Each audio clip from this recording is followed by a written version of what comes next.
नमस्कार दोस्तों, हम हैं एकता और भोजपुरिया स्वादिष्ट रसोई में रउआ सब लोग के बहुत बहुत स्वागत करतनी। रउआ सब खातिर आज लेके आइल बनी मूंग दाल के खस्ता कचौड़ी की रेसिपी।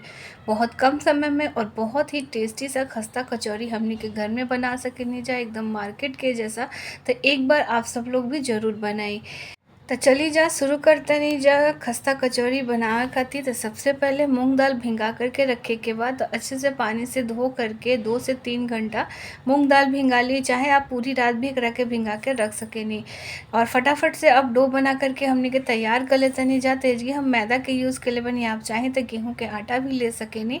ओकरा में डाल दी थोड़ा सा अजवाइन, हाथ पर रगड़ करके डाले के बाद और एकरा साथ ही डाल दी नमक, स्वाद अनुसार नमक डाल दी मैदा में और एकरा साथ हम घी डाल देव। तो 2 से 3 चम्मच के करीब हम घी ऐड करतनी। अगर आप चाहतनी तो जगह पे तेल के भी यूज़ कर सकेनी, बट हम एकरा के घी से बनले रहनी है। तो 3 से 4 चम्मच के करीब घी डाल दी और अच्छी तरह से मिक्स करी। रूम टेम्परेचर में पानी ले ली और एक अच्छा सॉफ्ट सा डो बना करके तैयार करे के बाद आटा के बहुत बढ़िया से मसल के साने के बाद और बहुत सॉफ्ट एक डो लगी। टाइट अगर होई ना तो फिर कचौरी हमनी के फूल ना पाई, फट जाई। तो ऐसे एकदम अच्छा सॉफ्ट सा डो बनाई और 10 से 15 मिनट खातिर ढक के करके एकरा के रख दी। कचौरी के स्टफिंग खातिर कुछ मसाला तैयार कर लेवे के बाद तेजगे 1 से 1.5 चम्मच करीब साबुत धनिया ले ले बनी, आधा छोटा चम्मच काली मिर्च ले लेतानी, आधा छोटा चम्मच ही हम लेतानी जीरा और साथ ही में 1 चम्मच के करीब सौंफ ले लेतानी। अगर आप सब चाहते हैं तो एकरा के रोस्ट करके भी बना ली या फिर एकरा के ऐसे ही हमने के दरदरा पीस के तैयार कर लेवे के बा। तो देखिए बहुत ही बढ़िया दरदरा पेस्ट तैयार हो गई बा। वापस उहे मिक्सर जार में जो दाल हमने के फुला के रखले रहनी है जाना, तो दाल पीसे के बाद दाल बिना पानी डलले पीसे, अच्छी तरह से दाल के धो के निकाल ली, पानी ना रहे के चाहिए। और दरदरा एकर हमने के पेस्ट बनाए जा। ध्यान रखिए एकदम दरदरा पेस्ट बना के बाद बारीक हुई ना तो फिर वो स्टफिंग बढ़िया ना बनी। तो दरदरा एकर मतलब पेस्ट हमने के बना के वैसे ना बना ली ही पेस्ट। अब एक कढ़ाई के गरम होके खातिर रख दी और जब कढ़ाई अच्छे हीट पे गरम हो जाए ना तब एकरा में तेल ऐड करी। तो एजगे हम 2 से 3 चम्मच तेल डाल देतानी और अच्छा हीट पर जब तेल गरम हो जाए तब एकरा में ऐड कर देब हींग। तो आधा छोटा चम्मच के करीब हम हींग डलले बानी। एकरा साथ जब हमने के मसाला पीस के रखनी है जाना दरदरा, ओकरा के एकरा में ऐड कर देवे के बा। अब दरदरा मसाला तो डाल देले बनी जा, साथ ही में हमरा डाले के बा हरी मिर्च। तो 3 से 4 हरी मिर्च ले ली। अदरक के टुकड़ा 2 इंच आप एकरा में रगड़ करके डालिए तरी से, और या फिर बारीक भी काट सकेनी। गैस के फ्लेम मीडियम पे करके रखी और जब हल्का सा कलर चेंज हो जाए तब एकरा में हमने के 3 से 4 चम्मच बेसन ऐड कर देव जा। बेसन डाल करके अच्छी तरह से एकरा फ्राई करे के बाद बेसन जरूर डालब, ओकरा से टेस्ट बहुत बढ़िया हो जाला। और बेसन डालला के बाद अच्छे से जब सोना सोना सा खुशबू आए लगी बेसन पकला के, तब हम जो हमने के दाल रखनी है जाना तौन दाल एकरा में डाल करके अच्छे से फ्राई करब।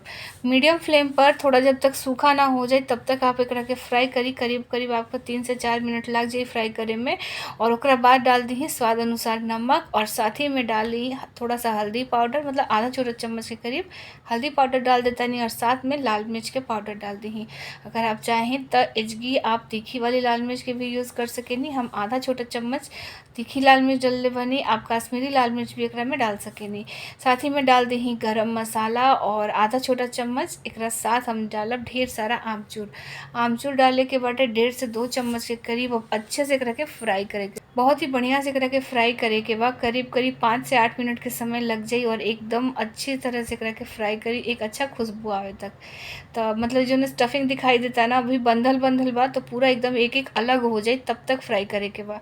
और जब पूरा स्टफिंग अच्छे से फ्राई हो जाए ना तब एकरा में डाल दी कसूरी मेथी और एकरा के ठंडा होगे खातिर रख दी। तो इसकी स्टफिंग भी अच्छे से ठंडा हो गई बा और आटा भी मतलब 10 से 15 मिनट हो गई बा गूंद करके रखला। तो चलिए अब फटाफट से साइज़ के हिसाब से लोई बनाई। तो आप जितना बड़ा साइज़ रखल चाहता नहीं ओकरा हिसाब से लोई बना ली ही। और लोई बना के जैसे हमने के आलू पराठा सत्तू के पराठा भरे नहीं जाना, अंगूठे से आटा में छेद करके उतरी से आप एकरा के बना सकेनी। और स्टफिंग अच्छे से भर के डाले के बाद मतलब एक कचौरी में 2 से 2.5 चम्मच के करीब स्टफिंग डाली।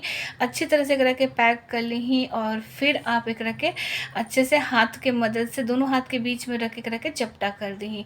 तो जी आप देख सकेनी बहुत ही बढ़िया एक कचौरी हमनी के तैयार हो गइल बा। और एक तरी हाथ में बीच में रख के तरी करब ना तो एकरा से ना स्टफिंग जोन बा ना चारों तरफ से बराबर फैल जाई, चारों तरफ मतलब कचौरी में स्टफिंग चल जाई।